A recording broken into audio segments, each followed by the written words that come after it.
പരിശുദ്ധ പരമ ദിവ്യ കാരുണ്യത്തിന് എന്നേരവും ആരാധനയും സ്തുതിയും പുകഴ്ചയും ഉണ്ടായിരിക്കട്ടെ. വിശുദ്ധ ലൂക്കായുടെ സുവിശേഷം 13-ാം അധ്യായം 18 മുതൽ 19 വരെയുള്ള തിരുവചന ഭാഗങ്ങൾ. അവൻ പറഞ്ഞു, ദൈവരാജ്യം എന്തിനോട് സദൃശ്യമാണ്? എന്തിനോട് ഞാനതിനെ ഉപമിക്കും? അത് ഒരുവൻ തൻ്റെ തോട്ടത്തിൽ പാകിയ കടുകുമണിക്ക് സദൃശ്യമാണ്.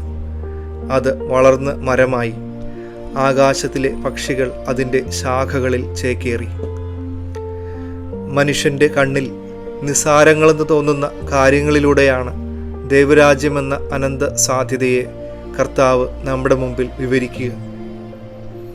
കടുകുമണി നമ്മുടെ കണ്ണിൽ ഏറ്റവും ചെറിയ ഒരു വിത്താണെങ്കിൽ, ആ നിസ്സാരമായ വിത്തിൽ ഒളിഞ്ഞുകിടക്കുന്ന ദൈവരാജ്യമെന്ന സാധ്യതയെ തിരിച്ചറിയുന്ന ഈശോ ഒരു കടുകുമണിയിലൂടെ ദൈവരാജ്യത്തിൻ്റെ വിശാലതയെ നമുക്ക് കാണിച്ചു തന്നു.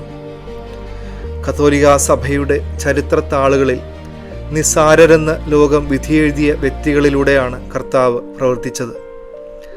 അപൂർണരായവരെ അവിടുന്ന് വിളിച്ച് തൻ്റെ ദൗത്യത്തിനായി അയച്ചു. ഈശോയുടെ തിരഞ്ഞെടുപ്പ് ഇന്നും തുടർന്നുകൊണ്ടിരിക്കുകയാണ്.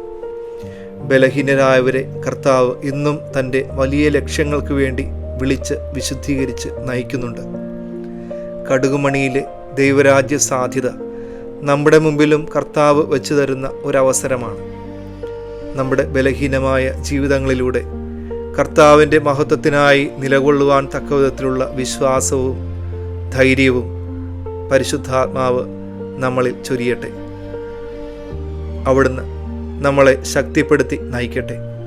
സർവശക്തനായ ദൈവം, പിതാവും പുത്രനും പരിശുദ്ധാത്മാവും നിങ്ങളെ സമൃദ്ധമായി അനുഗ്രഹിക്കട്ടെ. പരിശുദ്ധ പരമ ദിവ്യ കാരുണ്യത്തിന് എന്നേരവും ആരാധനയും സ്തുതിയും പുകഴ്ചയും ഉണ്ടായിരിക്കട്ടെ.